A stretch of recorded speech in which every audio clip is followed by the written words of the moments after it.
तो बेटा last class में मैंने वेव मैकेनिकल मॉडल का डिस्कशन स्टार्ट किया था। और वेव मैकेनिकल मॉडल के बारे में मैंने आपको बताया हुआ कि wave mechanical model quantum mechanics के कॉन्सेप्ट पे बेस्ड है, जबकि इससे पहले जो भी एटॉमिक मॉडल एग्जिस्टेंस में आए वो क्लासिकल मैकेनिक्स के कॉन्सेप्ट पे बेस्ड थे। बाकी क्वांटम मैकेनिक्स क्या है, क्वांटम मैकेनिक्स के बारे में मैंने बताया कि क्वांटम मैकेनिक्स साइंस की वो ब्रांच है जहाँ पे हम मैटर और लाइट, मैटर और इलेक्ट्रोमैग्नेटिक रेडिएशन दोनों का डुअल बिहेवियर को कंसिडर करते हैं। ठीक है।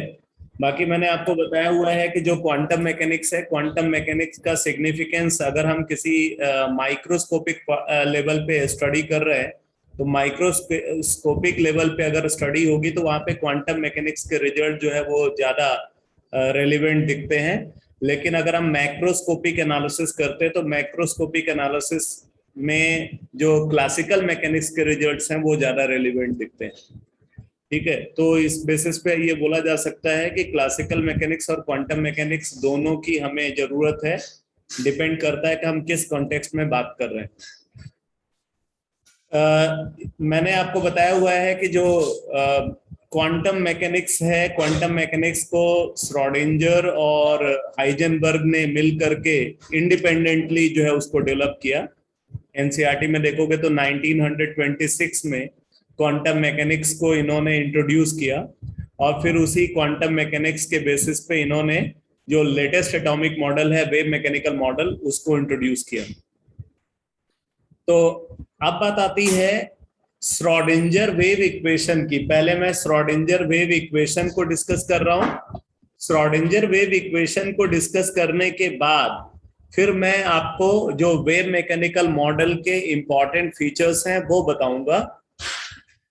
बट पहले श्रोडिंगर वेव इक्वेशन को समझेंगे। लेकिन श्रोडिंगर वेव इक्वेशन को समझने से पहले, स्टार्ट करने से पहले मैं आपको बता दूं कि अब हम थोड़ा सा मैथमेटिक्स का जो एडवांस लेवल है उस लेवल पे जा रहे हैं। तो आपको कई सारे नए मैथमेटिकल टर्म्स मिलेंगे। ये टर्म्स चाहे मेडिकल स्टूडेंट हो या नॉन मेडिकल स्टूडेंट हो, दोनों को नहीं पता है। मतलब इन टर्म्स को लेकर के अगर बोला जाए तो आप दोनों में ना तो मेडिकल स्टूडेंट को कोई एडवांटेज है ना नॉन मेडिकल स्टूडेंट को कोई एडवांटेज। ठीक है। ये सारे नए टर्म्स हैं, इवन मैथमेटिक्स में भी या मैथमेटिकल टूल्स में भी आपको नहीं बताए गए होंगे। ठीक है। तो ऐसा नहीं है कि बहुत डिफिकल्ट कोई डिस्कशन होने वाला है, लेकिन कुछ अनफेमिलियर सा डिस्कशन है जिसके बारे में आप जानते नहीं हो, इसलिए आपको पूरा फोकस्ड होकर के एक एक बात को समझना है। ठीक है। तो आप नोट करो Schrodinger wave equation.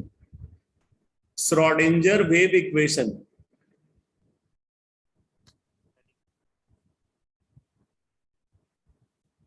Schrodinger wave equation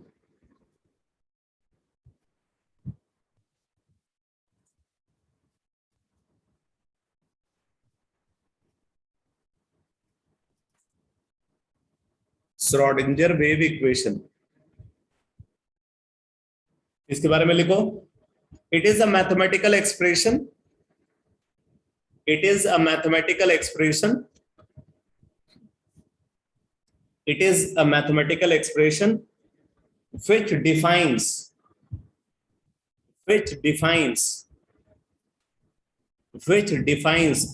the curvature of. It is a mathematical expression which defines the curvature of electronic path, which defines the curvature of electronic path inside the atom, which defines the curvature of electronic path inside the atom, inside the atom. ठीक है। तो क्या है Schrodinger wave equation? बोल रहे हैं कि Schrodinger wave equation एक मैथमेटिकल एक्सप्रेशन है जिससे हमें जो इलेक्ट्रॉनिक पाथ है, इलेक्ट्रॉनिक पाथ के कर्वेचर का पता चलता है। ठीक है। आप आगे लास्ट में देखोगे श्रोडिंगर वेव इक्वेशन के एनालिसिस से ये कंक्लूड होता है कि जो इलेक्ट्रॉन है वो एटम के अंदर वेव पाथ को फॉलो करता है। इलेक्ट्रॉनिक वेव पाथ को जो है वो श्रोडिंगर वेव इक्वेशन जो है वो डिफाइन करता है, कि श्रोडिंगर वेव इक्वेशन से हमें पता चलता है कि एटम के अंदर इलेक्ट्रॉन जिस पाथ को फॉलो करता है वो एक वेव पाथ है। अब आगे लिखो, देखो एब्रिविएटेड फॉर्म, एनसीईआरटी में जो श्रोडिंगर वेव इक्वेशन का फॉर्म गिवन है वो एक बहुत ही छोटा फॉर्म है जिसको हम एब्रिविएटेड फॉर्म बोलते हैं। Abbreviated form, abbreviated form of Schrodinger wave equation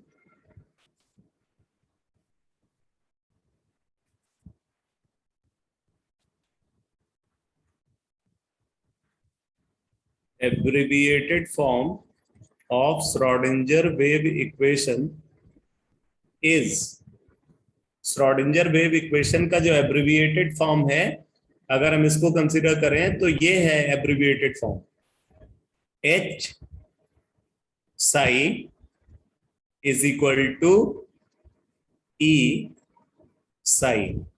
मैंने अभी बोला था कि अब आपको सब नए टर्म्स देखने को मिलेंगे। H psi is equal to E psi, ये साई जो है एक ग्रीक सिंबल है। अब यहां पे देखो, where psi is called orbital wave function, psi यहां पे क्या है, orbital wave function, psi is called orbital wave function.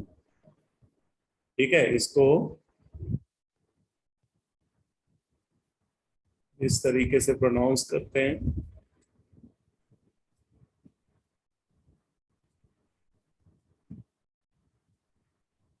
PSI, PSI Sai. तो साई को ऑर्बिटल वेव फंक्शन बोलते हैं। ठीक है, और and H is a mathematical operator, mathematical operator called Hamiltonian operator, Hamiltonian operator।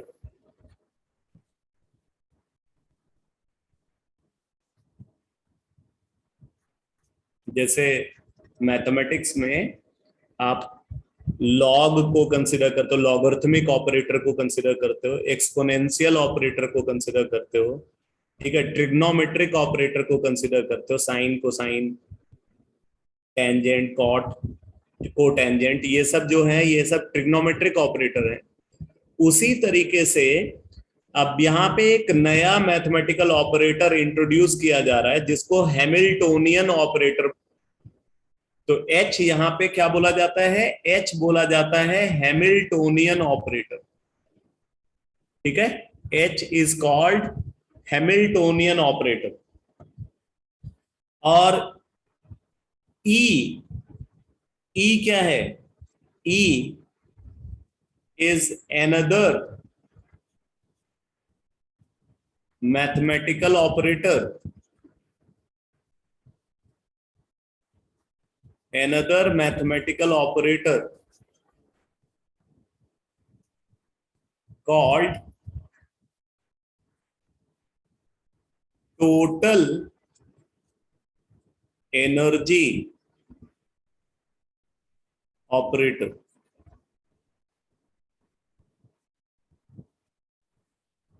ठीक है, ई जो है, ई भी एक मैथमेटिकल ऑपरेटर है जिसको टोटल एनर्जी ऑपरेटर बोलते हैं। तो अब यहाँ पे एक बात समझ लेना, जब आप जैसे जैसे आप हायर लेवल पे जाते हो ना, तो हायर लेवल पे आप अगर केमिस्ट्री पढ़ रहे हो तो केमिस्ट्री आपको केमिस्ट्री नहीं लगेगी, आपको ऐसा लगेगा कि आप मैथमेटिक्स पढ़ रहे हो। फिजिक्स में भी आपको मैथमेटिक्स का बहुत ज्यादा इन्वॉल्वमेंट देखने को मिलेगा। मतलब आप जैसे जैसे एडवांस लेवल पे जाते हो, फिजिक्स, केमिस्ट्री और मैथमेटिक्स ये मर्ज हो जाती, समझ में आया कि नहीं? इनफैक्ट चाहे आप केमिस्ट्री पढ़ रहे हो या फिजिक्स पढ़ रहे हो, उसके लिए बहुत अच्छे लेवल के मैथमेटिकल टूल्स की रिक्वायरमेंट होती है। इसीलिए जो नॉन मेडिकल बैकग्राउंड के जो स्टूडेंट्स हैं, उनको फिजिक्स और केमिस्ट्री में थोड़ी प्रॉब्लम भी आती है।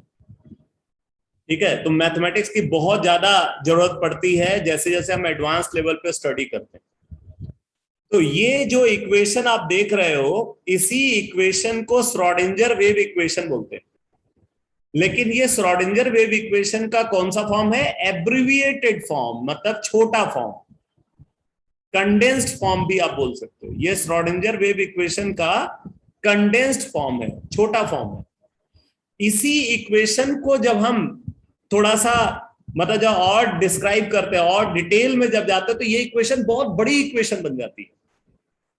ठीक है, तो अब ये छोटी इक्वेशन एक बड़ी इक्वेशन में कैसे कन्वर्ट हो जाती है, अब उसको समझते हैं। ठीक है, तो आप देखो,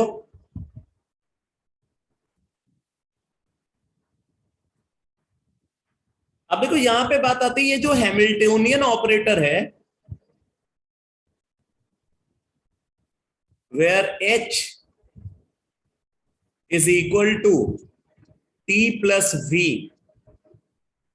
जो हैमिल्टोनियन ऑपरेटर H है, H is equal to T plus V। ठीक है, T यहां पे क्या है? T is called kinetic energy operator, kinetic energy operator, and V is called potential energy operator, potential energy operator।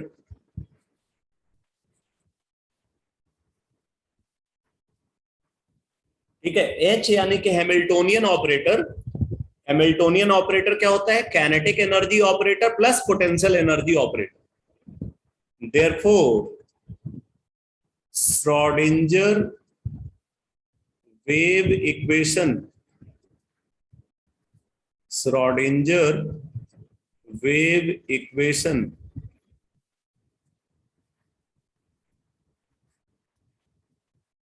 can be written as, अब उसको हम क्या लिख सकते हैं? Can be written as, अभी देखना क्या लिखा था, H psi is equal to E psi, तो H की जगह पे T प्लस V लिख रहे हैं, तो T plus V psi is equal to E।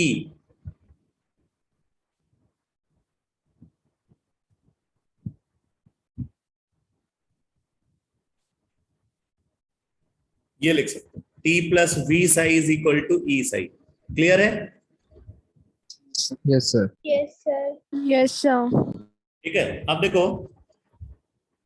This implies T psi is equal to E minus V psi. ये लिख सकते हैं, लिख सकते हैं ना? Yes sir. T psi plus V psi is equal to E psi, V psi को दूसरे साइड में ले गए तो E माइनस V साई हो गया। ठीक है, अब ध्यान देना, ये साई साई कैंसिल नहीं होगा, ये वेरिएबल है। साई जो है ये क्या है? वेरिएबल है, इसलिए आप इसको कैंसिल नहीं करोगे। तो T psi is equal to E minus V psi, ये लिख सकते हैं। अब देखो,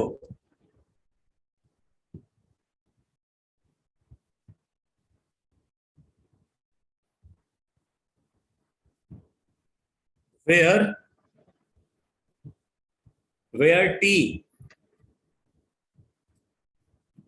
जो कि क्या है? Kinetic energy operator is equal to minus H cut square upon 2m। T जो है, जिसको काइनेटिक एनर्जी ऑपरेटर बोल रहे हैं, kinetic energy operator t is equal to minus h cut square upon 2m multiplied by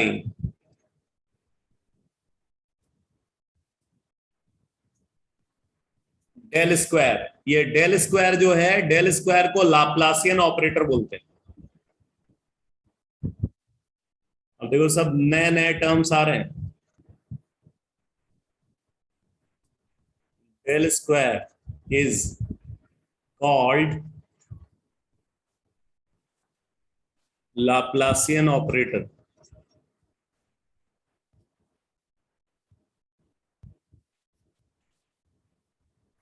और H cut के बारे में तो मैंने आपको कल की क्लास में बताया था, लास्ट क्लास में बताया था, h cut h upon 2 pi. Yes sir. Yes, sir. ठीक है, तो आप देखो ये लाप्लासियन ऑपरेटर जो है ये क्या होता है? लाप्लासियन ऑपरेटर जो है ये सेकेंड ऑर्डर पार्शियल डेरिवेटिव को बोलते हैं। Second order partial derivative, del square upon del X square plus del square upon del Y square plus del square upon del Z square. आपको पार्शियल डेरिवेटिव के बारे में बताया गया है क्या? No sir. Sir. बताया गया है? किसी ने बोला है? No, sir. No sir. कोई बात नहीं, मैं अभी बता देता हूँ पार्शियल डेरिवेटिव क्या होता है।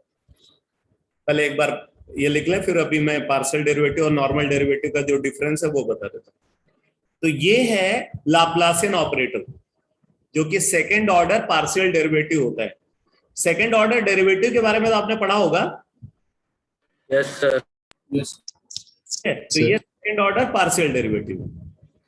तो अब देखो, अब हम ये लिख सकते हैं, therefore kinetic energy operator T is equal to minus H cut square upon 2m del square upon del X square plus del square upon del Y square plus del square upon del Z square.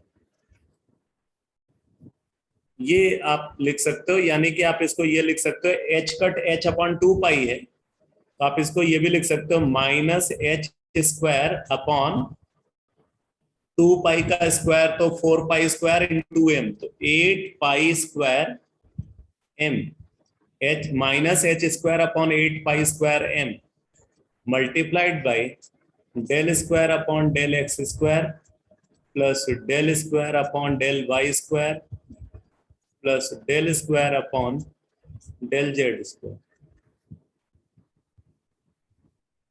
ये लिख सकते, ठीक है। अब इसको मैं जो Schrodinger wave equation थी उसमें ये पुट करने जा रहा हूं। ये नोट मैं एक मिनट।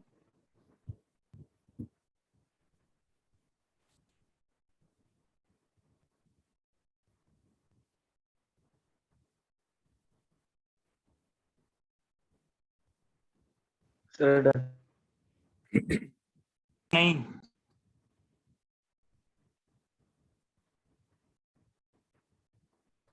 सर ये डेल कोई कांस्टेंट है या बस एक सिंबल है? नहीं नहीं, डेरिवेटिव है, डेरिवेटिव, पार्शियल डेरिवेटिव बोलते हैं इसको। बता दो sir. Okay.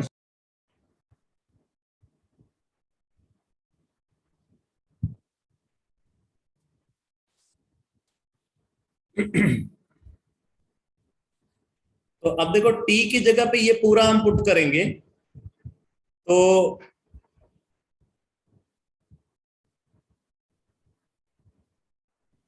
Now Schrodinger wave equation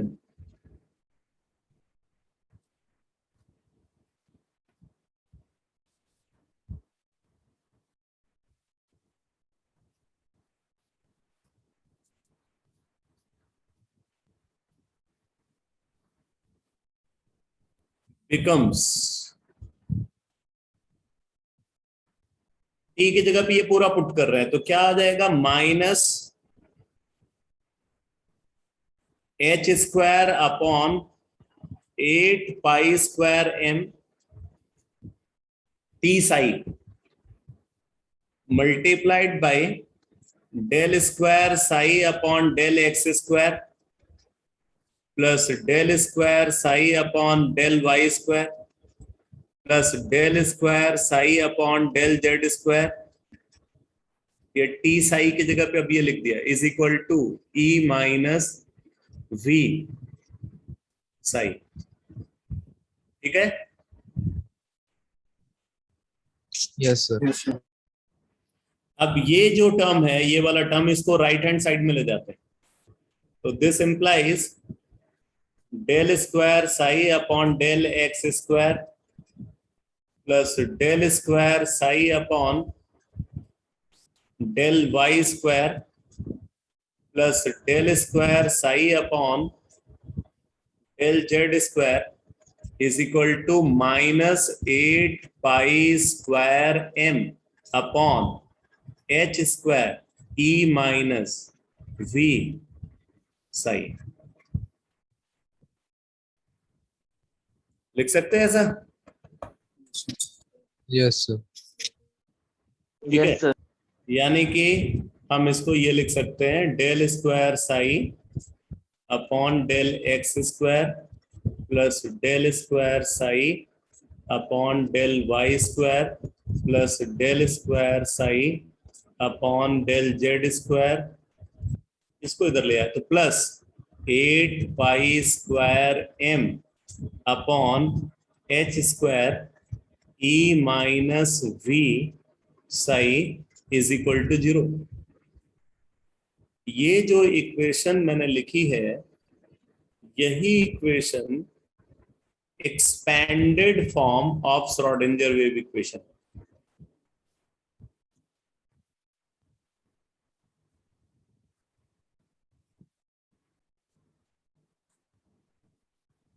sir del एक वेरिएबल है। डेल पार्शियल डेरिवेटिव है, अभी मैंने बोला भी तो, डेरिवेटिव है, derivative D by D x जैसे लिखते हैं ना, वैसे ही ये डेल बाई डेल एक्स है। ये एक्सपैंडेड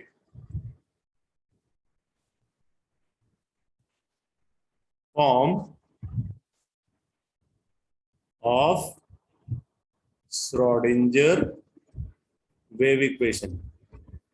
अब देखो, आप जब बुक्स में पढ़ते हो तो एनसीईआरटी में तो आपको वो छोटा वाला फॉर्म लिखा हुआ मिलता है, h psi is equal to E psi, और जब आप कोई और बुक पढ़ते हो तो उसमें श्रोडिंगर वेव इक्वेशन ये लिखी होती है। तो दोनों में कोई कोरिलेशन समझ में नहीं आता कि इतनी छोटी सी इक्वेशन इतनी बड़ी इक्वेशन कैसे बन जाती है।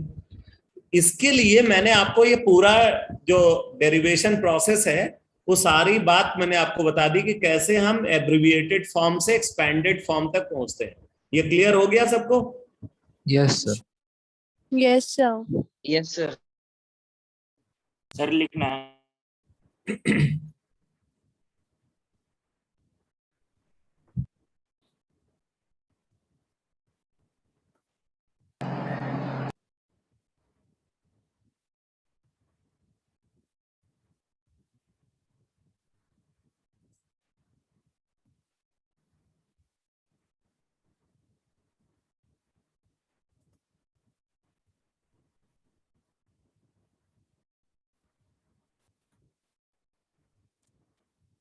करवा दो सर।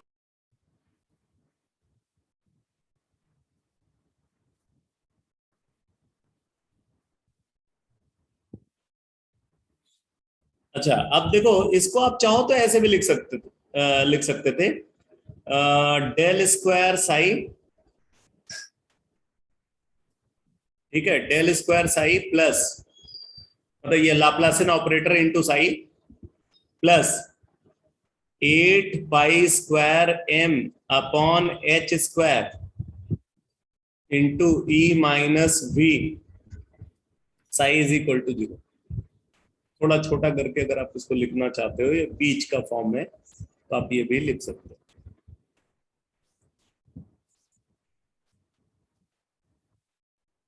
ठीक है बेटा? Yes, sir. Yes, sir. अच्छा, अब मैं आपको बता दूं कि अभी मैंने यहाँ पे जो श्रोडिंगर वेव इक्वेशन को लिखा हुआ है, ये श्रोडिंगर वेव इक्वेशन है इन कार्टेशियन कोऑर्डिनेट सिस्टम। ठीक है, ये श्रोडिंगर वेव इक्वेशन है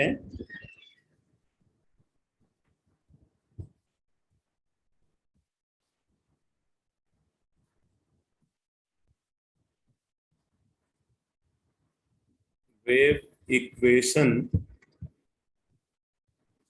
इन कार्टेशियन कोऑर्डिनेट सिस्टम।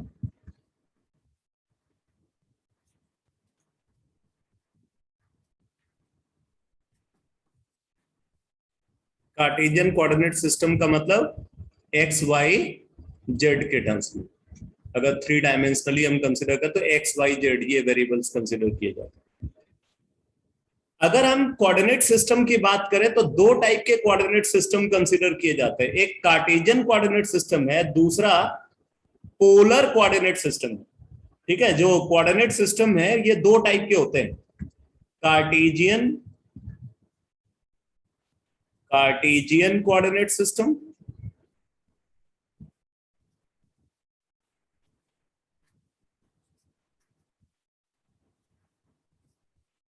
ये एक्स वाई जेड, और दूसरा जो फॉर्म है उसको बोलते हैं पोलर कोऑर्डिनेट सिस्टम।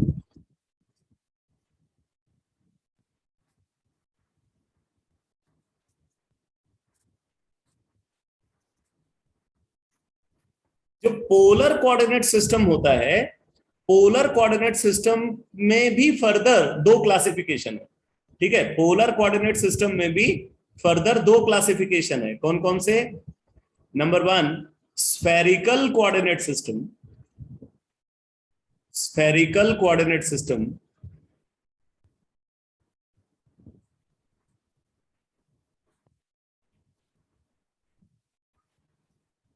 जिसको आर, थीटा और फाई के टर्म्स में रिप्रेजेंट किया जाता है। आर, थीटा और फाई के टर्म्स में, जैसे एक्स वाई जेड यहाँ पे वेरिएबल है, वैसे स्फेरिकल कोऑर्डिनेट सिस्टम में आर, थीटा और फाई ये 3 वेरिएबल है।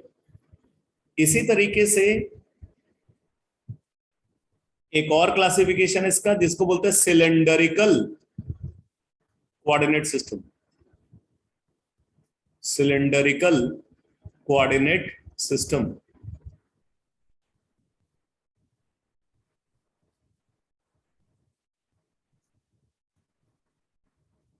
इसमें जो 3 वेरिएबल है वो है R, phi and Z. R, phi and Z. अब जरा आप यहां पे समझो, जैसे अगर आपको एक स्फीयर फॉर्म करना है, ठीक है, अगर आप एक स्फीयर का फॉर्मेशन करना चाहते हो तो स्फीयर का फॉर्मेशन कैसे होगा? पहले आप एक सर्कल फॉर्म करो, जैसे सर्कल का रेडियस है आर। ठीक है, अब इस सर्कल को आप मतलब ये जो रेडियस है, अगर आप इसको रोटेट करते हो एक फिक्स्ड पॉइंट के अबाउट, तो फिक्स्ड पॉइंट के अबाउट अगर आप इसको रोटेट करोगे तो रोटेट करने पे क्या होगा? एक सर्कल का फॉर्मेशन हो जाएगा।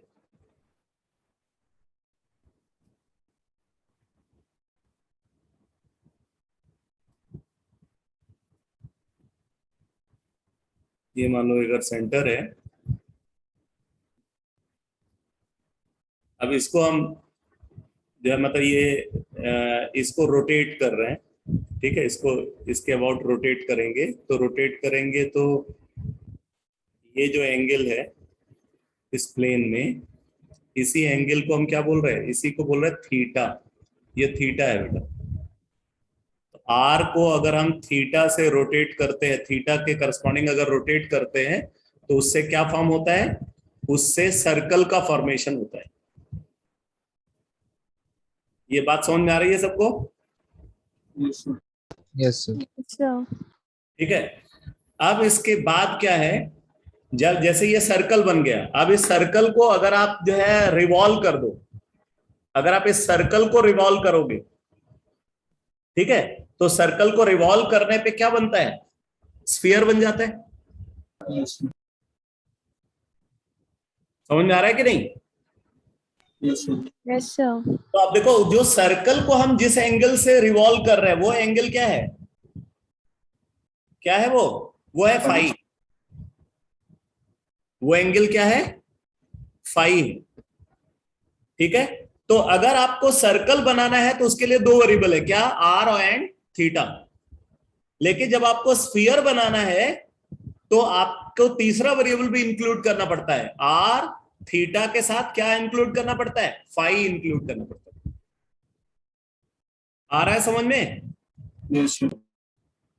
ठीक है, तो इस तरीके से जो स्फेरिकल कोऑर्डिनेट सिस्टम होता है, स्फेरिकल कोऑर्डिनेट सिस्टम में तीन वेरिएबल होते हैं, आर थीटा एंड फाई। इसी तरीके से अगर आपको सिलेंडरिकल कोऑर्डिनेट सिस्टम को कंसीडर करना है तो सिलेंडरिकल कोऑर्डिनेट सिस्टम में क्या होता है, जरा देखो बेटा।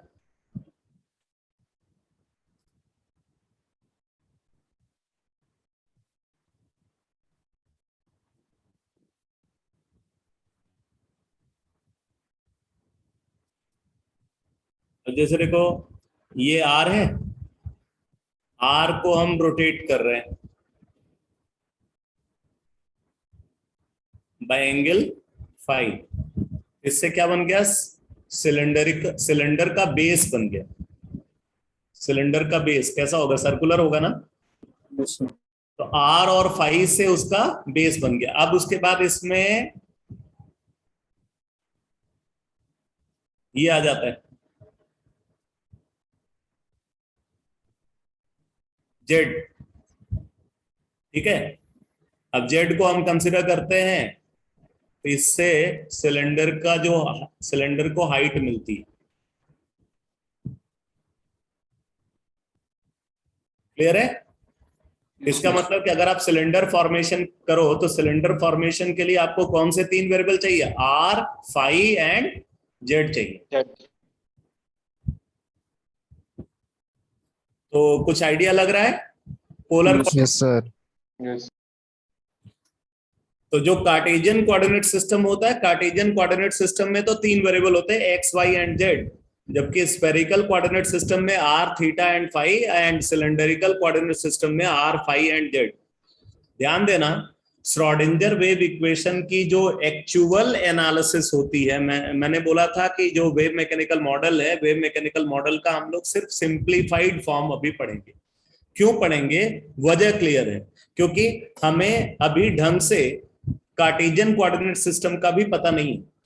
जबकि श्रोडिंगर वेव इक्वेशन की या वेव मैकेनिकल मॉडल की जब इन-डेप्थ एनालिसिस होती है तो इन-डेप्थ एनालिसिस के लिए वहां पे पोलर कोऑर्डिनेट सिस्टम के टर्म्स में सारी चीजें डिफाइंड होती है। इनफैक्ट आप 12th में भी, जो नॉन मेडिकल स्टूडेंट के लिए मैं बात कर रहा हूं, आप 12th में भी जो कोऑर्डिनेट ज्योमेट्री पढ़ोगे वो सिर्फ कार्टेशियन कोऑर्डिनेट सिस्टम के टर्म्स में ही पढ़ोगे। जो पोलर कोऑर्डिनेट सिस्टम का डिस्कशन है वो इस लेवल पे होता ही नहीं, वो ग्रेजुएशन लेवल पे होता है।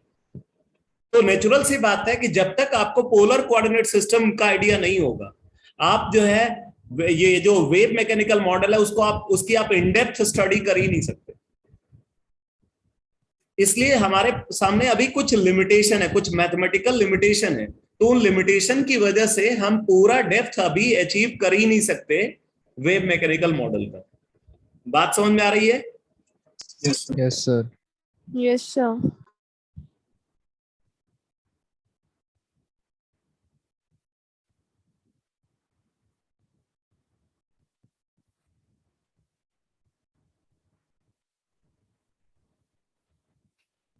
अब मैं आपको पहले बता देता हूं कि नॉर्मल डेरिवेटिव और पार्शियल डेरिवेटिव में क्या डिफरेंस है बेटा। ठीक है, जैसे देखो, मान लो एक फंक्शन को कंसीडर करते हैं। Late a function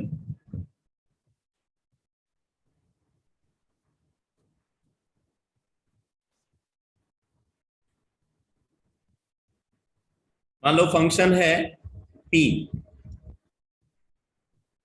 let a function p जो कि x, y और z के टर्म्स में डिफाइंड 3 डायमेंशनल फंक्शन।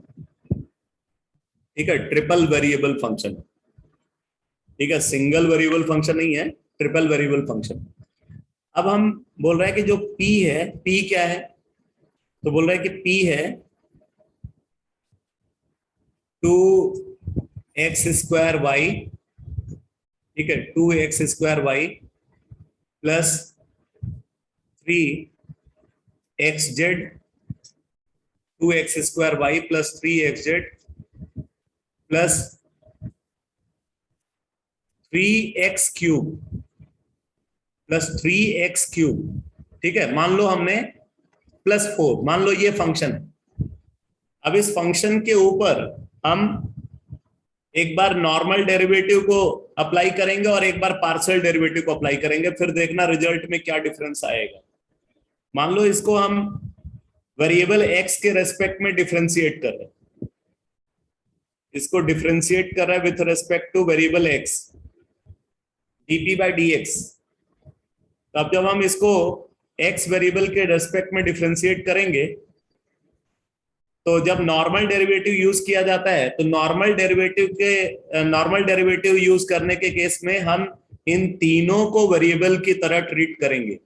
यानी कि जब तीनों को वेरिएबल की तरह ट्रीट करेंगे तो देखो ये क्या आएगा, ये आ जाएगा, इसको अगर आप कंसीडर करोगे तो ये आ जाएगा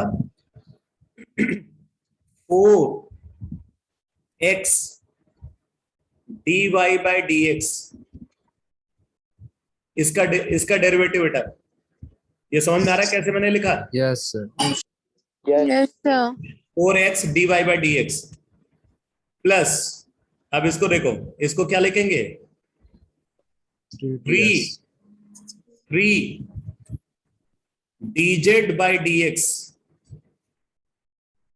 3 dz/dx, ठीक है, 3 dz/dx प्लस 9x²। क्लियर है? Yes. Yes, Yes, sir. sir. 0, Plus 0. ठीक है। तो अगर हम इसको नॉर्मल डेरिवेटिव के टर्म्स में डिफरेंशिएट कर रहे हैं, ठीक है, जब हम p का नॉर्मल डेरिवेटिव कंसीडर कर रहे हैं with respect two variable x, तो हमें ये एक्सप्रेशन मिलता है। बट अगर हम इसी को पार्शियल डेरिवेटिव के टर्म्स में कंसीडर करें तो देखो क्या एक्सप्रेशन मिलता है। पहले एक बार मैं एक्सप्रेशन लिख देता हूं, फिर आपको बताता हूं क्या डिफरेंस है। del p/del x, तो del p/del x क्या आ जाएगा, ये आ जाएगा 2y, ठीक है, 2y इंटू 2x, यानी कि 4xy हम लिख सकते हैं, सीधे लिख देते हैं।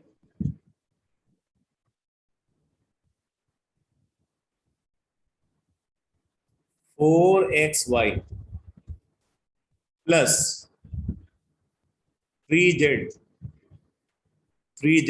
प्लस 9x², ये एक्सप्रेशन मिलेगा जब हम इसका पार्शियल डेरिवेटिव कंसीडर करेंगे, और ये एक्सप्रेशन मिलेगा जब हम इसका नॉर्मल डेरिवेटिव कंसीडर करेंगे। अब आपको दोनों में कुछ डिफरेंस समझ में आ रहा है? Yes, sir. नहीं समझ में आ रहा है तो मैं समझाता हूं। जब हम पार्शियल डेरिवेटिव को कंसीडर करते हैं तो पार्शियल डेरिवेटिव में हम जिस वेरिएबल के रेस्पेक्ट में डिफरेंशिएशन करते हैं सिर्फ उसको वेरिएबल मानते हैं, बाकी सबको कांस्टेंट क्वांटिटी की तरह ट्रीट करते हैं। Yes. पार्शियल डेरिवेटिव में जिसके रेस्पेक्ट में हम डेरिवेट कर रहे हैं सिर्फ उसको वेरिएबल मानेंगे, बाकी सबको हम कांस्टेंट की तरह ट्रीट करेंगे। लेकिन नॉर्मल डेरिवेटिव जब हम कंसीडर करते हैं तो हम सारे वेरिएबल को वेरिएबल की तरह ट्रीट करते हैं। समझ में आ रहा है कि नहीं? तो इस केस में अगर आप देखो, जब नॉर्मल डेरिवेटिव यूज किया जा रहा है तो हम x को भी वेरिएबल ले रहे हैं, y को भी वेरिएबल ले रहे हैं, z को भी वेरिएबल ले रहे हैं। लेकिन जब हम पार्शियल डेरिवेटिव कंसीडर कर रहे हैं x के रेस्पेक्ट पे, तो सिर्फ x को हमने वेरिएबल माना है, बाकी y और z को हमने कांस्टेंट क्वांटिटी की तरह ट्रीट किया। तो आप इस बात को नोट कर लो, लिखो लिखो, in case of normal derivative, in case of normal derivative of any function, in case of normal derivative of any function,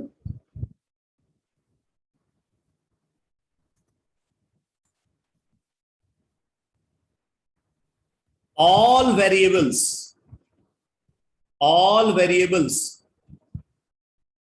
involved in expression of the function, all variables involved in the expression of function,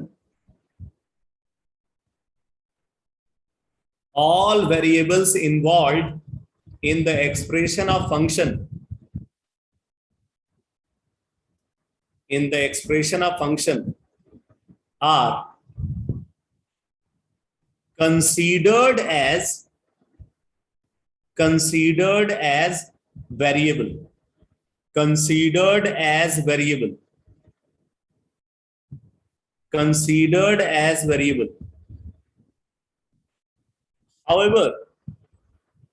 However, in case of partial derivative, in case of partial derivative, however, in case of partial derivative, however, in case of partial derivative,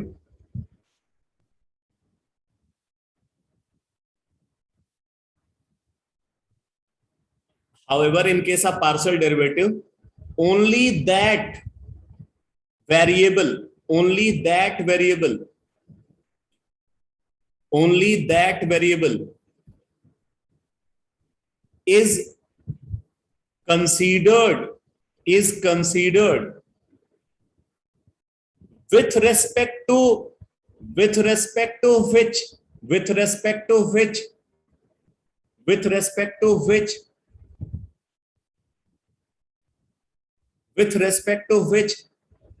partial derivative is performed, partial derivative is performed,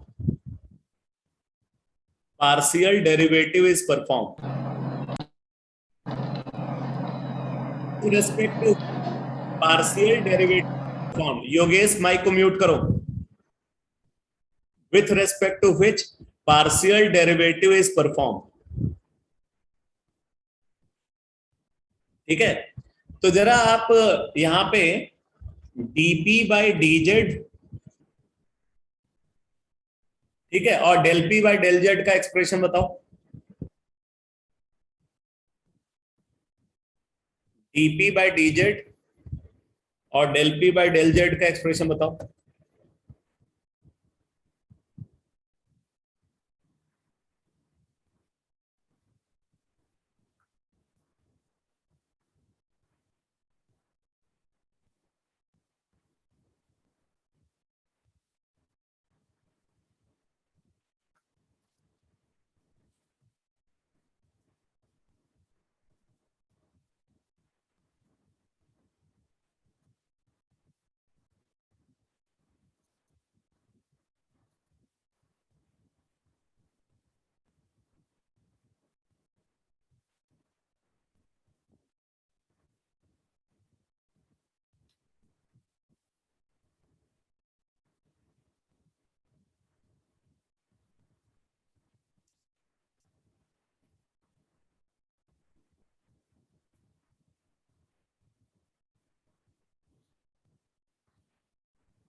बोल सकते हो, type करने की जरूरत नहीं है, text message की जरूरत नहीं है.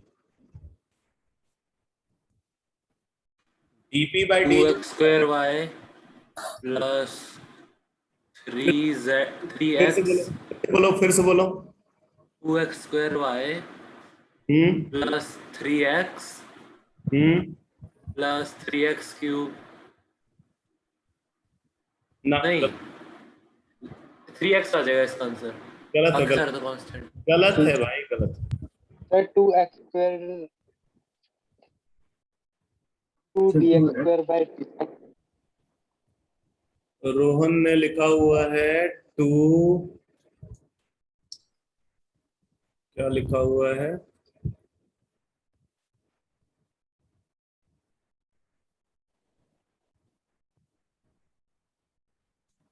Sir, 2dx square y by dz plus 3dx by dz plus 3dx cube by dz. एक मिनट, हाँ फिर से बोलो।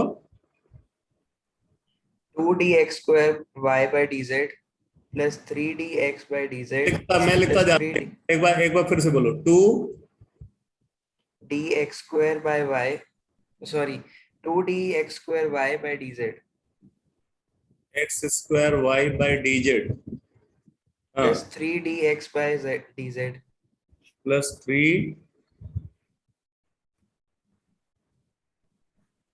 dxz by D Z yes sir. Plus, Sir, z नहीं है अच्छा z नहीं है यहाँ पे। सर, वो तो 1 हो जाएगा ना। कोई बात नहीं, कोई बात नहीं, मैं समझ रहा हूँ अभी तुम क्या कर रहे हो। हाँ, plus 3dx cube by dz plus 3 dx cube by D Z plus 0, plus 0. यही ना? ये कंप्लीट Yes नहीं, sir. ये कंप्लीट, प्रोडक्ट रूल में लगाया। हाँ एकदम सही है। ये तो तूने अधूरा काम किया है। इसमें क्या होगा ना, यहाँ पे प्रोडक्ट रूल को अप्लाई करना पड़ेगा आपको। तो प्रोडक्ट रूल को अप्लाई करोगे, तो प्रोडक्ट रूल को अप्लाई करके आप इसको क्या लिखोगे? आप जैसे इसमें देखो, एक बार आप एक्स स्क्वायर को बाहर ले लो, तो आप इसको क्या लिखोगे? 2x square dy by dz, ये लिखा जाएगा ना? Yes sir. प्लस फिर क्या हो जाएगा? Plus 4y, ठीक है, 4y dx बाई dz, है कि नहीं? Yes sir. ठीक है, 4y dx by dz plus इसको क्या लिखेंगे? इसको लिखेंगे dx बाई dz प्लस इसको क्या लिखेंगे? क्या लिखेंगे? 9, ठीक है, x square 9x square dx by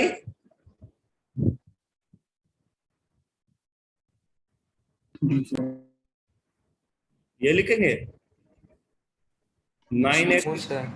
हाँ dx by dz yes sir. ये लिखेंगे ना, यस सर। प्लस 0, ये होगा derivative. Sir last second 3dx by dz में सर एक 3x भी तो आना चाहिए। इसमें इसकी बात कर रहे हो? इससे पहले वाले क्या आना चाहिए?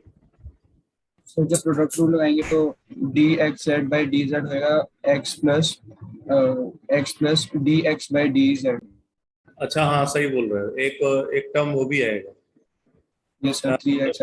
इसमें क्या है कि एक बार x को बाहर लोगे तो 3x into D by D Z of Z जो 1 हो जाएगा, ठीक है, और दूसरा टर्म हो जाएगा 3z dx by D Z, 3z dx by D Z होना चाहिए, यहाँ पे गड़बड़ हुआ है। 3z dx by D Z एक ये होगा, प्लस एक टर्म और आएगा यहाँ पे 3x। क्लियर है? Yes Yes. मतलब आप देखो कितनी कॉम्प्लिकेसी है। Multiple variable, multi variable function अगर है और उसके लिए आप नॉर्मल डेरिवेटिव यूज कर रहे हैं, तो नॉर्मल डेरिवेटिव को लिखने पे कितना कॉम्प्लिकेसी आपको दिख रही है। लेकिन अगर हम यहीं पे पार्शियल डेरिवेटिव कंसीडर करें तो देखो कितना आसानी से इसका पार्शियल डेरिवेटिव हम लिख सकते हैं। मैं इसी पेज पे लिख करके आपको दिखाता हूं। Del P by del Z लिख रहे हैं। तो अभी मैंने बोला कि जब आप पार्शियल डेरिवेटिव को कंसीडर करोगे किसी वेरिएबल के रिस्पेक्ट में, तो सिर्फ उसको वेरिएबल मानोगे, बाकी सबको कांस्टेंट मानोगे। ठीक है, अब देखो इसमें जेड टर्म आया नहीं, मतलब ये पूरा टर्म क्या हो गया, कांस्टेंट हो गया। इसका डेरिवेटिव क्या हो गया, 0। समझ में आया? और अगर हम इसको कंसीडर करें तो इसको क्या लिखेंगे, 3x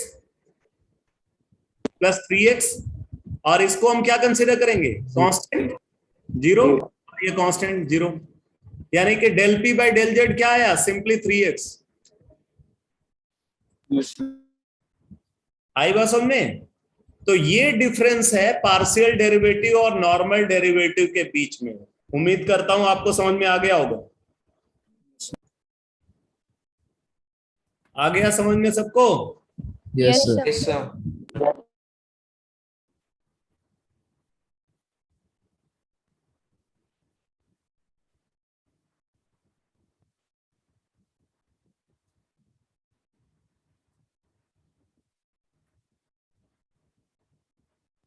अब देखो बात आती है श्रोडिंगर वेव इक्वेशन का क्या सिग्निफिकेंस है। तो लिखो significance of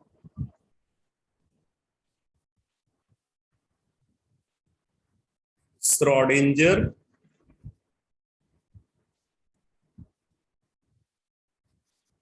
wave equation.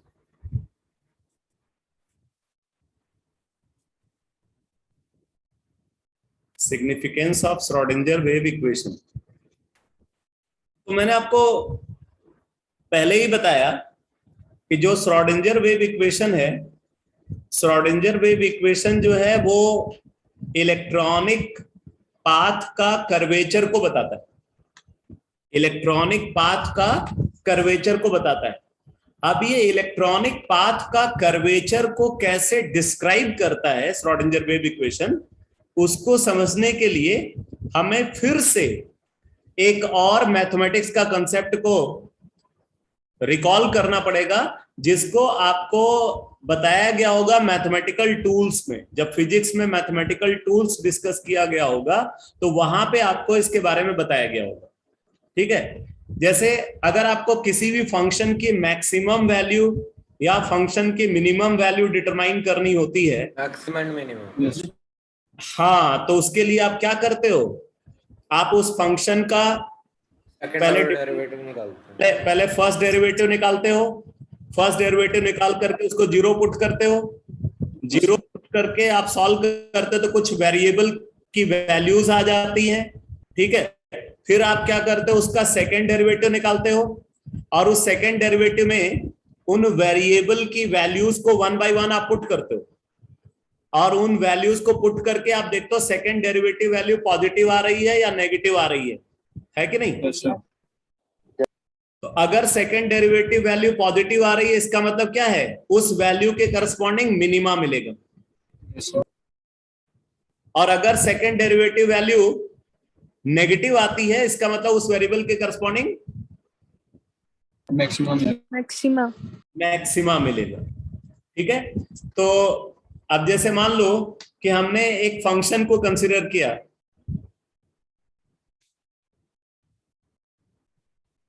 Late a function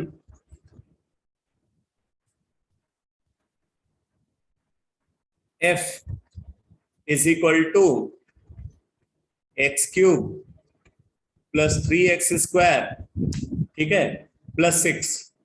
मान लो ये फंक्शन है X cube plus 3x square plus 6। अब हमें पता करना है कि इस फंक्शन की वैल्यू कब मैक्सिमम होगी और कब इसकी वैल्यू मिनिमम होगी। तो अब हम क्या करेंगे, इसको पहले इसको डिफरेंशिएट कर देंगे with respect two variable x, जिस वेरिएबल के टर्म्स में ये डिफाइंड है। तो df बाई dx निकालेंगे। df बाई, अच्छा एक बात और समझ लेना बेटा, कि अगर कोई फंक्शन सिंगल वेरिएबल है, ठीक है, सिंगल वेरिएबल फंक्शन है, तो वहां पे पार्शियल डेरिवेटिव और normal derivative same result produce करते हैं। सिंगल वेरिएबल फंक्शन में पार्शियल डेरिवेटिव और normal derivative same result produce करते हैं, लेकिन मल्टी वेरिएबल फंक्शन में पार्शियल डेरिवेटिव और नॉर्मल डेरिवेटिव अलग अलग रिजल्ट प्रोड्यूस करते हैं। क्लियर है? Yes sir. Yes, sir. तो यहाँ पे चाहे आप df by dx लिखो या del f by del x लिखो, कोई डिफरेंस नहीं है, क्योंकि दोनों से सेम रिजल्ट प्रोड्यूस होगा। तो df by dx क्या आ जाएगा? df by dx is equal to 3x square plus 6x, ये आ जाएगा 3x स्क्वायर प्लस 6x। अब क्या करेंगे? इसको जीरो पुट कर देंगे, इसको जीरो पुट करके सॉल्व करेंगे तो क्या आएगा? 3x square 3x square plus 6x is equal to 0 आ गया, यानी कि आप लिख सकते हो x square plus 2x is equal to 0। Means अब आप इसको लिख सकते हो क्या? x into X plus is equal to 0। इसका मतलब क्या? या तो x 0 हो या x क्या हो? -2 ठीक है। अब आप क्या करोगे? अब आप इसका सेकेंड डेरिवेटिव निकालोगे, d square F upon d x square. अब d square F upon d x square क्या आ जाएगा? ये आ जाएगा 6x, ये 6x आ जाएगा। ठीक है।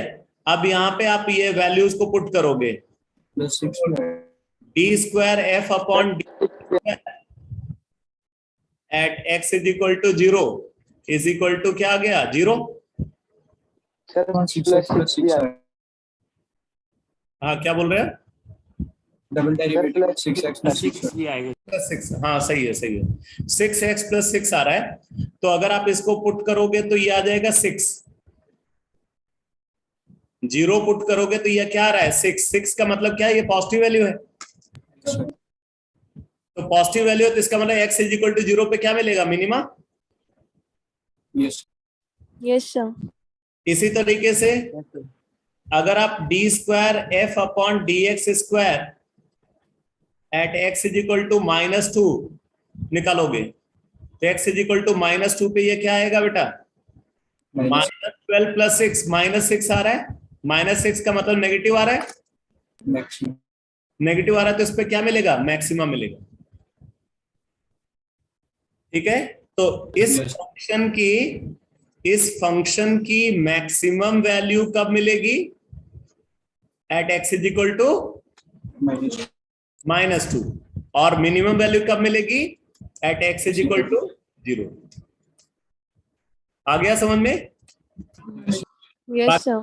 बाकी आपसे ये भी पूछा जा सकता कि इसकी मैक्सिमम वैल्यू क्या होगी। तो मैक्सिमम वैल्यू क्या होगी? तो मैक्सिमम वैल्यू निकालने के लिए अब आप क्या करोगे? जैसे इसका मैक्सिमम वैल्यू आपसे पूछ रहे हैं, तो x -2 पुट कर दो। तो -2 पुट करोगे तो क्या आ जाएगा? -2 क्यूब, यानी कि -8 प्लस 12, -8 प्लस 12 प्लस 6, तो 10 आ जाएगा। तो इसकी मैक्सिमम वैल्यू क्या होगी इस फंक्शन की? 10। क्या बोल रहे हो? नहीं कह रहा। ठीक है। इसी तरीके से अगर इसकी मिनिमम वैल्यू आपसे पूछी जा रही है तो इसकी मिनिमम वैल्यू क्या आ जाएगी? 6 आ जाएगी। ठीक है। तो इससे आपको पता चल जाएगा कि ये फंक्शन जो है, ये फंक्शन किस रेंज में लाई करेगा, फंक्शन की जो वैल्यूज है वो किस रेंज में लाई करेंगी।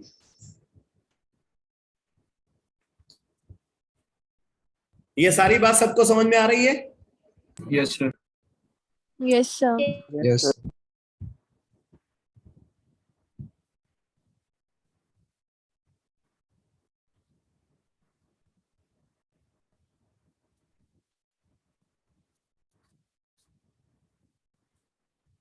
अब देखो,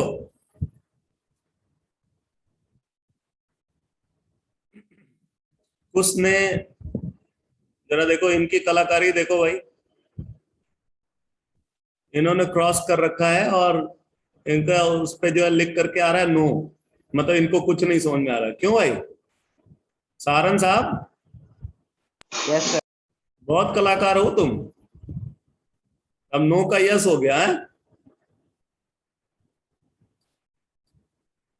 तुम्हारी कलाकारी का मुझे पहले से पता था, तो गड़बड़ मत करना, नहीं तो आप धरे जाओगे।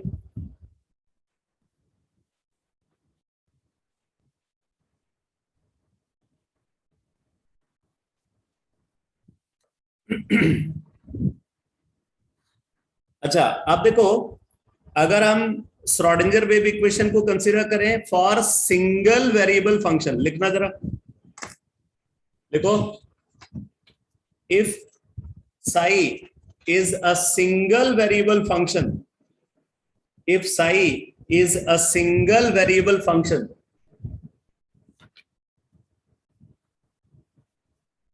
if psi is a single variable function,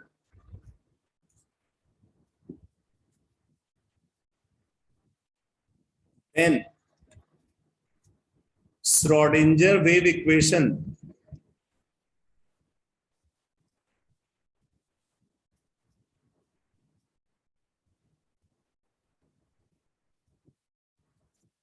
reduces to become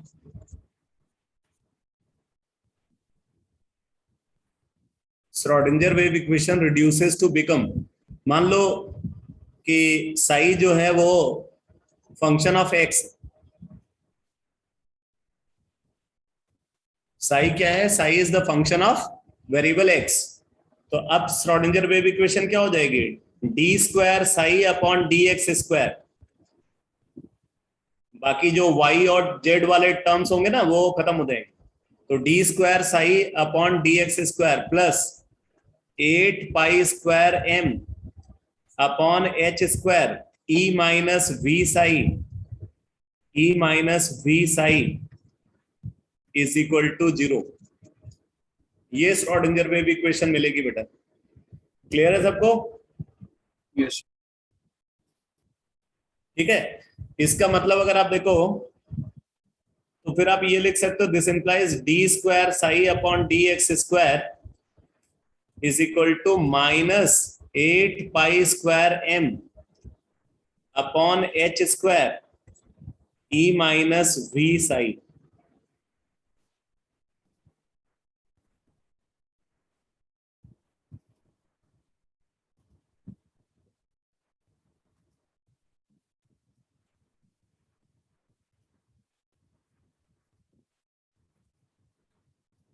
ये लिख सकते हैं? Yes sir. अब जरा, मैंने ये बोला कि अगर orbital wave function single variable function है तब श्रोडिंगर वेव इक्वेशन इस तरीके से रिड्यूस होगी, तो जैसे हमने कंसीडर किया कि साई जो है वो फंक्शन ऑफ वेरिएबल एक्स है, तो श्रोडिंगर वेव इक्वेशन उस केस में ये हो जाएगी, इसका जो y और z कंपोनेंट है ना वो कैंसिल हो जाएगा, क्योंकि वो फंक्शन ही सिर्फ x वेरिएबल पे डिपेंड करता है, y और z वेरिएबल का कोई इन्वॉल्वमेंट ही नहीं, इसलिए हम सिर्फ उसका x कंपोनेंट को ही कंसीडर करेंगे। तो ये श्रोडिंगर वेव इक्वेशन मिलेगी D square psi upon d x square, क्योंकि अभी मैंने बोला था कि सिंगल वेरिएबल फंक्शन के लिए पार्शियल डेरिवेटिव और normal derivative same result produce करते हैं, तो इस वजह से हम यहाँ पे नॉर्मल डेरिवेटिव लिख रहे हैं, तो d square psi upon d x square plus 8 pi square m upon h square e minus B psi is equal to 0, या हम इसको ये लिख सकते हैं। ठीक है, अब आप देखो, अब इसको देखो, ये क्या है, ये second order derivative of psi है, second order derivative of psi है, जिसका ये एक्सप्रेशन हमें मिला है।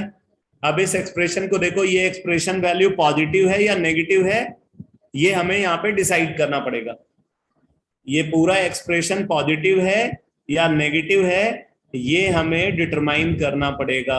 अब जरा देखो कैसे डिटरमाइन करेंगे इसको, ये 8 पाई m h ये सब क्या है, पॉजिटिव कांस्टेंट्स है, यस। पॉजिटिव वैल्यूज है। 8 pi square m upon h square ये पॉजिटिव है ना? यस। Yes, sir. सबका रिस्पॉन्स आना चाहिए। Yes, sir. Yes, sir. Yes, sir. 8 pi square m upon h square ये पॉजिटिव कांस्टेंट वैल्यू है, क्लियर? अब देखो ई क्या है बेटा, ई है टोटल एनर्जी। ई क्या है, total energy of the system, और V potential energy of the system. Yes, sir. तो पोटेंशियल एनर्जी क्या होती है, potential energy is the part of total energy ना। Yes, sir. Yes, sir. Yes, sir. तो अगर टोटल एनर्जी में से पोटेंशियल एनर्जी को सब्ट्रैक्ट करोगे तो रिजल्टिंग वैल्यू क्या आएगी, पॉजिटिव आएगी कि नेगेटिव आएगी? Kinetic energy. Positive. Kinetic energy आएगी तो पॉजिटिव ही आएगी ना। Yes, sir. Yes, sir. ठीक है, तो हम ये बोल सकते हैं कि E minus V positive value है, 8 pi square M upon H square positive है, मतलब ब्रैकेट के अंदर जो भी क्वांटिटी लिखी हुई है ये क्या है, पॉजिटिव है। Positive. ठीक, और इनटू नेगेटिव, इस Negative. को छोड़कर बाकी टर्म है वो क्या है, नेगेटिव है। Yes, sir. साई को छोड़ करके बाकी जो टर्म है वो यहाँ पे क्या है, नेगेटिव है। Yes, sir. अब बात आती है कि ये D square psi upon d x square positive होगा या नेगेटिव होगा, ये किस पे डिपेंड करेगा बेटा, साई पे डिपेंड करेगा। इस पूरे एक्सप्रेशन का पॉजिटिव होना, नेगेटिव होना, जीरो होना, ये सब कौन डिसाइड करेगा, Psi. साई कैसी वैल्यूज को एक्वायर कर सकता है, psi can be positive, negative as well as zero, ये तीनों हो सकता है।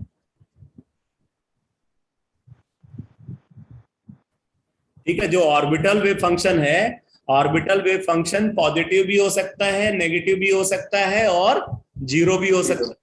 तो अब आप देखो बेटा,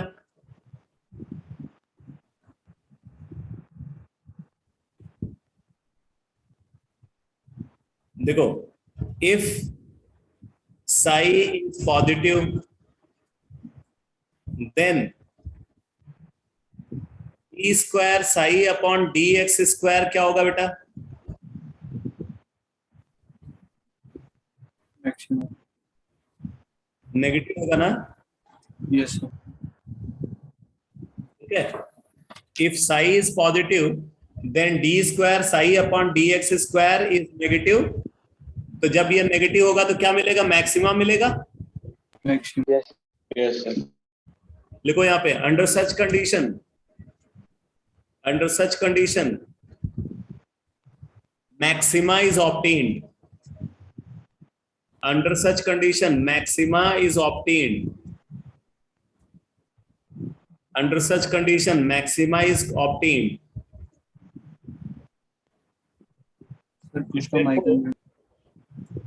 under such condition maxima is obtained, and therefore curvature of electronic path, and therefore curvature of electronic path, कुछ माइक को म्यूट करो। Okay, sir.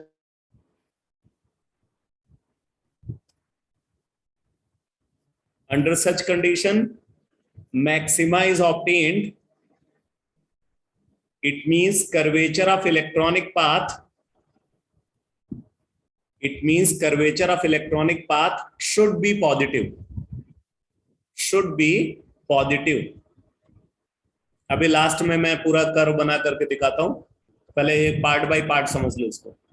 अब देखो, if psi is negative then d square psi upon d x square क्या आएगा बेटा, Positive. Positive आएगा। D square psi upon d x square positive आएगा। तो इसमें लिखो, under such condition, under such condition minima is obtained, under such condition minima is obtained, it means under such condition minima is obtained, it means curvature of electronic path, curvature of electronic path should be negative, curvature of electronic path should be negative। इसी तरीके से if psi is equal to zero then d square psi upon dx square is equal to 0. ठीक है, अब लिखो under such condition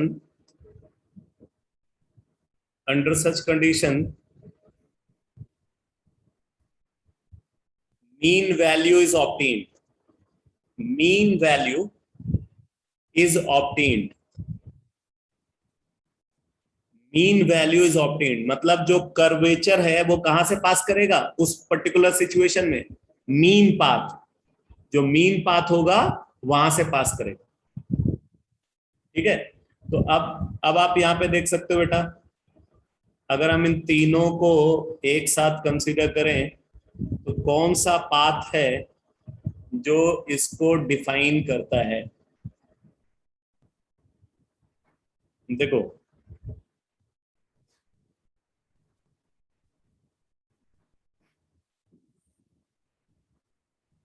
अगर हम इधर ऑर्बिटल वेव फंक्शन को कंसीडर कर रहे हैं, यहां पे 0 वैल्यू है, इसके ऊपर साई की पॉजिटिव वैल्यू है और इसके नीचे साई की नेगेटिव वैल्यू है। तो जब आप देख रहे हो कि साई पॉजिटिव है तो कर्वेचर क्या आया, पॉजिटिव आया। साई पॉजिटिव पे मैक्सिमा मिला ना। यस अब देखो मैक्सिमा मिला, इसका मतलब कर्व कैसा होगा, ऐसा होगा ऊपर की तरफ। ठीक है, अब देखो जब साई 0 होगा तो ये कहां पे आ जाएगा, 0 पे आ जाएगा। यस अब देखो जब साई नेगेटिव है तो कर्वेचर कैसा है, नेगेटिव है, minima. Yes. Yes Yes, sir. फिर जब साई 0 होगा तो ये 0 हो जाएगा। फिर जब साई पॉजिटिव होगा तो ये पॉजिटिव हो जाएगा। इसका मतलब जो पाथ आ रहा है वो कैसा पाथ आ रहा है बेटा, अरे इस कंडीशन को कौन सा पाथ सेटिस्फाई कर रहा है, वेव पाथ है ना ये। Yes Yes. ठीक है, तो श्रोडिंगर वेव इक्वेशन के एनालिसिस से हमें पता चलता है कि इलेक्ट्रॉनिक पाथ जो है वो कैसा है, वेव पाथ है। ठीक है, तो लिखो from analysis of Schrodinger wave equation, from analysis of Schrodinger wave equation it is concluded, from analysis of Schrodinger wave equation it is concluded that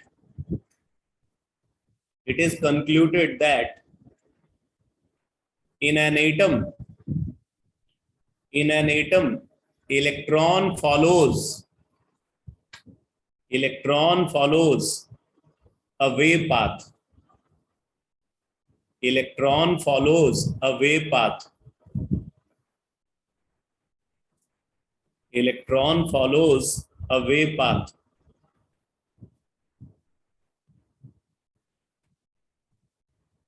ठीक है, तो मैं फिर से रिपीट कर रहा हूं कि यहां पे मैं आपको पूरा डिटेल नहीं बता पा रहा हूं, और क्यों नहीं बता पा रहा हूं उसके पीछे मैथमेटिक्स की लिमिटेशन है। लेकिन जो भी इस कंसेप्ट को सिंप्लीफाई करके जो कंक्लूजन निकलता है वो कंक्लूजन को मैं समझा रहा हूं। इनफैक्ट इतना भी ढंग से बुक्स में एक्सप्लेन नहीं होता है जितना मैं आपको बता रहा हूं। अगर आप ये भी समझ लोगे ना तो ये मोर देन एनफ, जितना रिक्वायर्ड है उससे ये ज्यादा है। तो अब तक का जो भी डिस्कशन है वो सबको समझ में आया। Yes sir Yes, sir. Yes, sir. Yes, sir.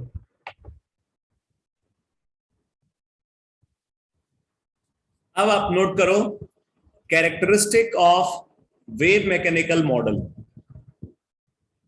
Characteristic of wave mechanical model.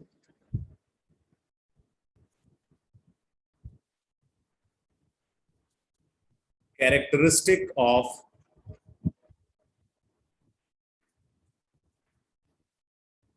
wave mechanical model.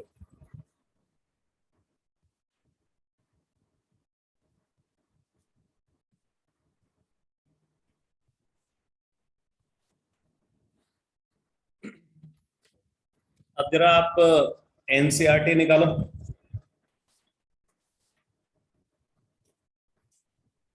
NCERT में देखो बेटा, पेज नंबर 54,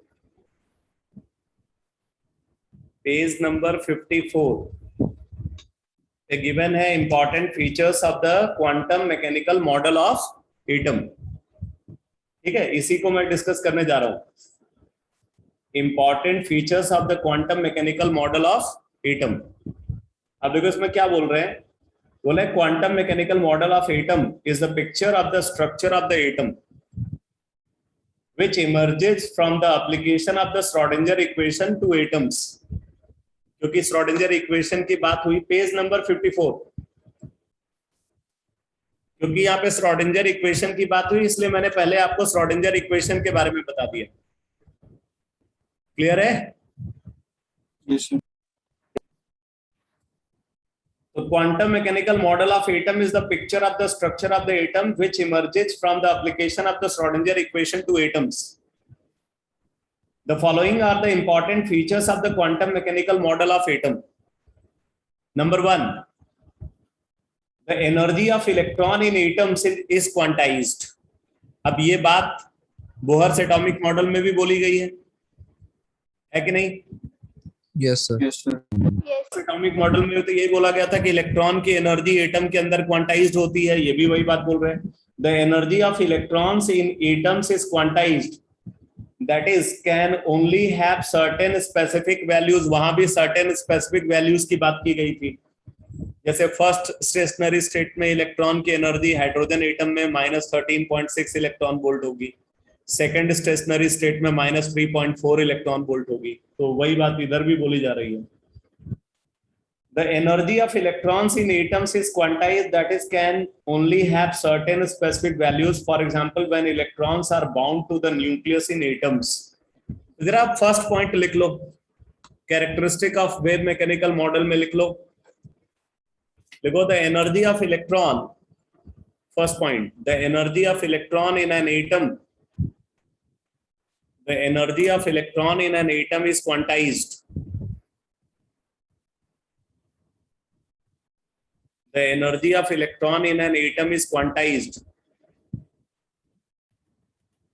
इसी में आगे लिख लो, it means electron can have certain specific energy values. Electron can have certain specific energy values inside the atom. It means electron can have certain specific energy values inside the atom.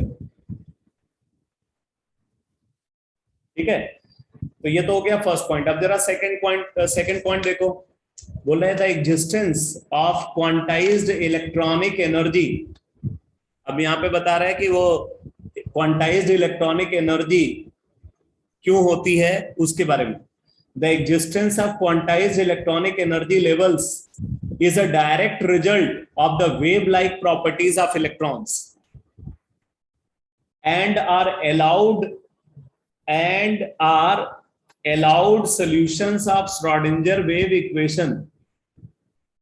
फिर से देखो, the existence of quantized electronic energy levels is a direct result of the wave-like properties of electrons and are allowed solutions of Schrodinger wave equation। और वो जो values हैं वो Schrodinger wave equation को solve करके मिलती हैं। तो आप सेकंड पॉइंट लिख लो, सेकंड पॉइंट लिखो, the existence of quantized electronic energy level, the existence of quantized electronic energy level, the existence of quantized electronic energy level is a direct result of is a direct result of is a direct result of wave-like properties of electron. Is a direct result of wave-like properties of electron. Wave-like properties of electron. आगे इसे में लिखो. Which is determined by the solution of. Which is determined by the solution of Schrodinger wave equation. Which is determined by the solution of Schrodinger wave equation.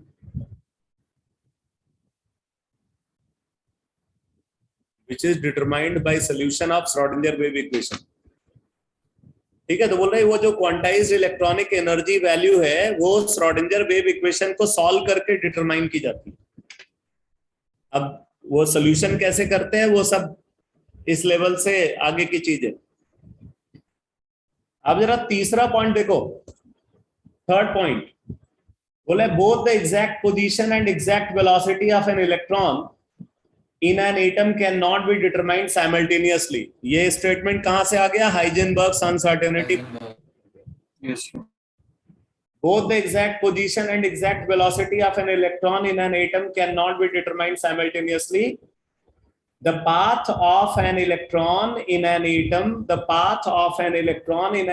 therefore can never be determined or known accurately. तो इन्होंने ये बोला कि क्योंकि हम electron की exact position और exact velocity को डिटरमाइन नहीं कर सकते, इसका मतलब हम इलेक्ट्रॉन का जो एग्जैक्ट पाथ है उसको भी प्रिडिक्ट नहीं कर सकते. ये बात समझ में आई? Yes, sir. Yes, sir. Third point लिखो the exact position and velocity, the exact position and velocity of electron cannot be determined. The exact position and velocity of electron cannot be determined simultaneously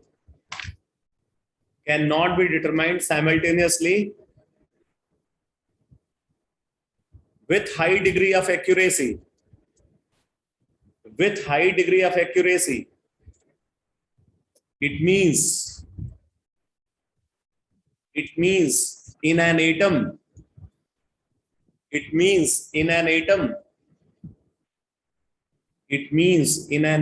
electron never follows a fixed path. It means in an atom electron never follows a fixed path. It means in an atom electron never follows a fixed path. Clear है बेटा? Yes. ठीक है, अब जरा देखो next point क्या बोल रहे हैं. बोले एन एटॉमिक ऑर्बिटल,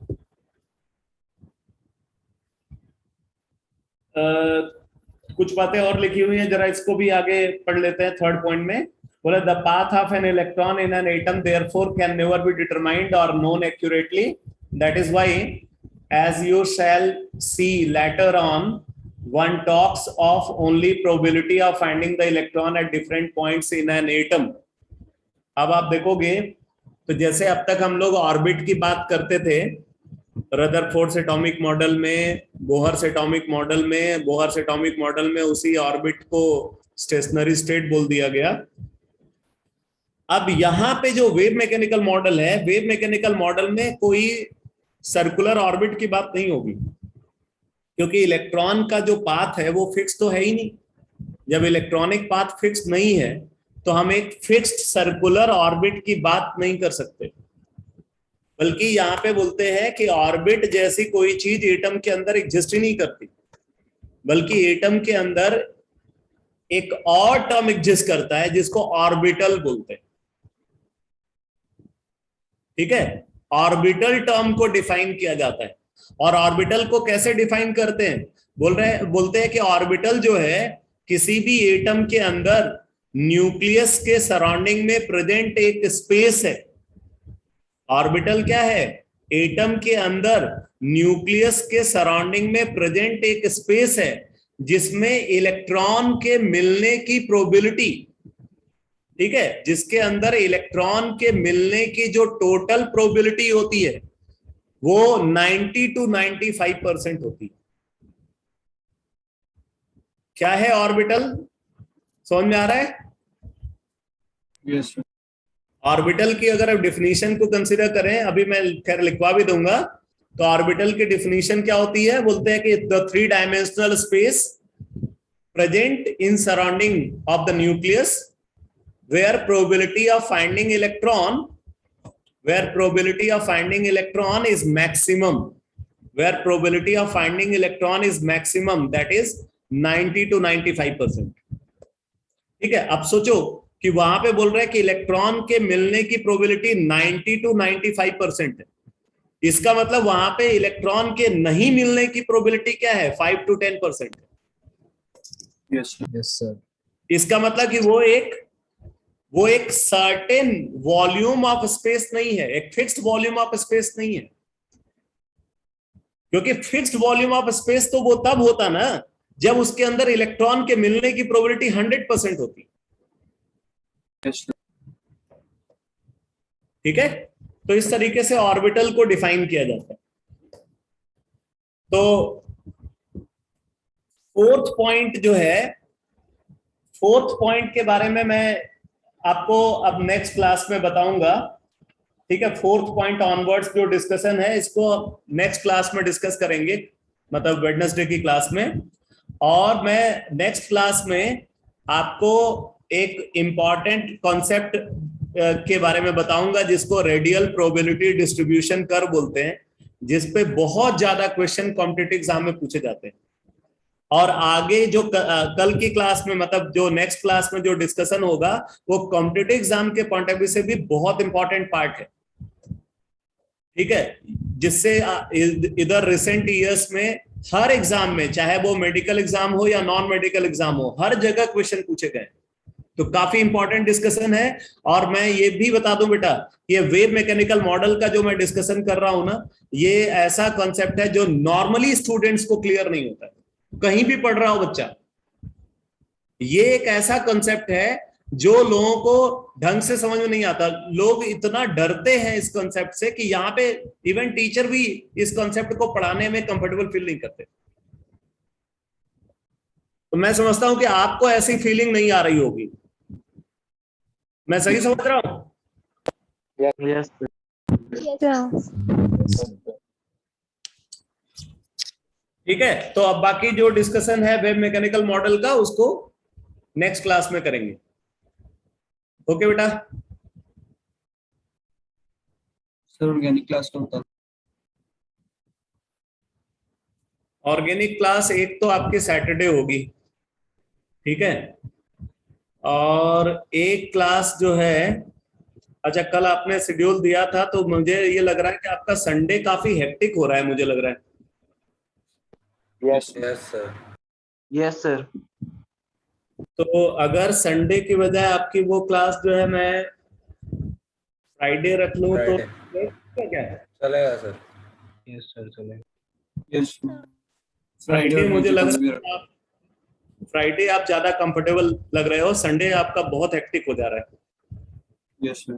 क्योंकि डबल क्लासेस हो जा रही हैं लगभग सारे सब्जेक्ट की। ठीक है, तो मैं जो आपकी ऑर्गेनिक की क्लास है वो फ्राइडे सैटरडे रखूंगा। सैटरडे तो जो बताया हुआ टाइमिंग वही, और फ्राइडे। सैटरडे कौन सा टाइम बताया था? सैटरडे वो आई थिंक 6 to 7:30 था। ठीक है तो क्लास सुबह। नहीं, ऑनलाइन इवनिंग में। क्लास है सर शाम को। Sir class yes sir, class होती है। फिजिक्स की क्लास है। तो कोई बात नहीं, मैं एक बार अभी आपका शेड्यूल जो है देख करके उसके बाद फिर मैं अभी ग्रुप में मैसेज कर दूंगा। ठीक है सर, ऑनलाइन ही रखोगे ना? हाँ, ऑनलाइन होगी। सर थर्सडे और फ्राइडे कर लेना, उस दिन सिर्फ 2 क्लासेस हैं। पहले वाला ठीक था सर, थर्सडे एंड सैटरडे सुबह सुबह। नहीं नहीं सैटरडे मत, मैं देखता हूँ, मुझे, मैं आपका जो शेड्यूल आपने भेजा हुआ है उसको देख करके फिर सुबह मैं फाइनल कर देता हूँ। सर हाँ बोलो। सर कल डाउट क्लास है नहीं है?